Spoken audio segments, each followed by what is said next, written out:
Our next story has been making headlines and sparking outrage, with everyone from Viola Davis to Kim Kardashian calling attention to the death penalty case of Julius Jones. In 1999, 19-year-old Julius was arrested for a murder in Oklahoma, a crime for which he has maintained his innocence. And despite a criminal trial allegedly fraught with inconsistencies and racial bias, Julius Jones has been sitting on death row for 20 years. But after a public outcry, a powerful social media campaign, and the determination of his family, his supporters ask, will there finally be justice for Julius? Joining us with an update on this high-profile case is Julius' sister, Antoinette Jones, and Justice for Julius campaign director, Reverend Cece Jones Davis.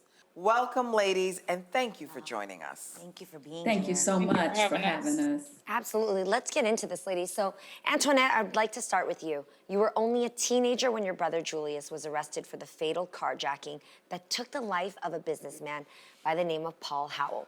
What do you remember about that traumatic time in your family's life? So mostly what I remember is that Julius was at home with me the night that Mr. Paul Scott Howell was murdered. And why it was so significant at 13 was that I thought I was going to get in trouble for being a part of eating Julius's birthday cookie. And so my oldest brother had eaten most of the cookie. And I was like, man, why did you do that? Now we're going to get in trouble. And so why it was so significant was because Julius noticed it and he waited for mom. He paced back and forth within the living room and the kitchen, waiting for mom to come back home from taking my oldest brother, Antonio, to work. So that's something I won't forget because I thought I was going to get in deep trouble. Wow. Cece, your last name is also Jones, but you are not related to Julius or his family, but you started a grassroots effort to prove his innocent. What drew you to this case? Yeah, so I watched the last defense that Ms. Viola Davis and Julius Tenen produced in 2018 on ABC, and I just couldn't rest. I was living in Oklahoma at the time, and I just, I was not going to be able to know that someone could wrongfully be on death row in Oklahoma. I'm living there, and I just go on with my life as if, everything is okay. And so I connected with Julius's lawyers and with his family, and here we are today. To God be the glory for all the things that God has done. Wow. Amen. Let's touch on that for a moment, Cece. When you say the trial went wrong, tell us why you think this was a wrongful conviction. Yeah, absolutely. At the trial, even the attorneys at the time, the public defense team, they knew that they were overwhelmed and underqualified for this. They had never tried a capital case. One of the attorneys had just passed the bar exam, and there was pivotal information that they did not present in court. And so once the prosecution was done, the defense stood up and said, Your Honor, we rest. That means, and they sat back down. And they did not present any evidence. They did not call any witnesses to the stand. They did not call upon the alibi. They did not show a picture that was taken 9 days before of Julius that would have shown everybody that he didn't even fit the description of the shooter. And what was the alibi, Cece? Cece, what was the alibi? Yeah, that he was at home with his mother, fathers, and sister, Antoinette. And for some reason, the defense team didn't think that was credible enough to put them up. But the problem with that is that it was the truth. The whole family says they were watching the crime on TV, the announcement of the crime, as sitting in the living room together that night. And so many things went wrong, but it's also really important for me to say that Julius did not have a jury of his peers. There was 11 white people, one person of color. One juror came forward to report that another white juror said, let's just take this to the back of the court and shoot him and get it over with. And that person remained on the jury and voted, of course, for his conviction and then for his death. And so when we talk about the trial issues, I mean, there were so many things. And that was 22 years ago. And we're just hoping that Oklahoma will get it right now. The man's time is running out, and we need Oklahoma to get this right. Yes. Yes, we do. Yes, we do. Antoinette, your family has been working to prove Julius' innocence for more than 2 decades. And on the other hand, the Howell family says they have been waiting to see justice served because they believe the correct person was charged for his murder. Have you ever had a sit down with like family to family with them? No, ma'am, we never have. But I empathize with them because, you know, everybody's supposed to believe the police. You believe what your district attorneys say, you believe what your attorney general say, you know, but there was a mistake made, and I'm hoping that our governor will correct that mistake and go by his pardon and parole board, his appointed pardon and parole board members, and commute Julius' sentence. Yeah, because Julius originally had an execution date of October 28th. Then the parole board voted in favor of commuting his sentence to life with the possibility of parole. Then just this week, the Court of Appeals gave Julius an execution date of November 18th. This is why we are trying to bring awareness to this. It's like one step forward, 2 steps back. Right. What is happening, Cece?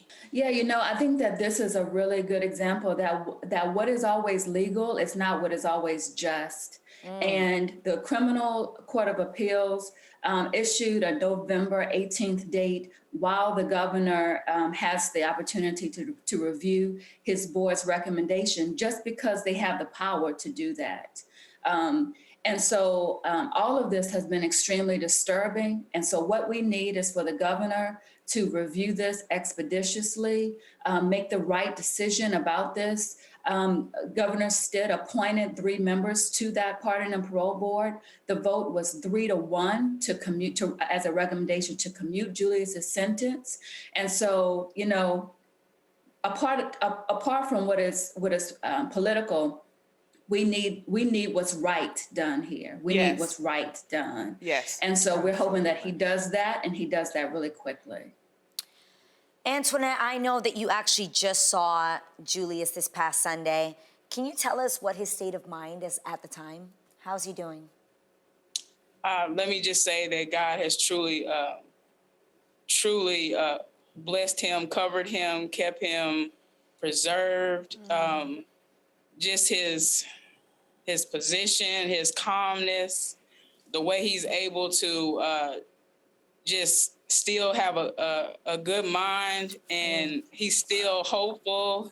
He's still he's appreciative to our community, those that continue to write letters. That's exactly what he said was the continued letters of support have kept him lifted and, you know, hopeful. And Antoinette, tell us just a little bit about your brother, the type of person he was, you guys growing up. Yeah.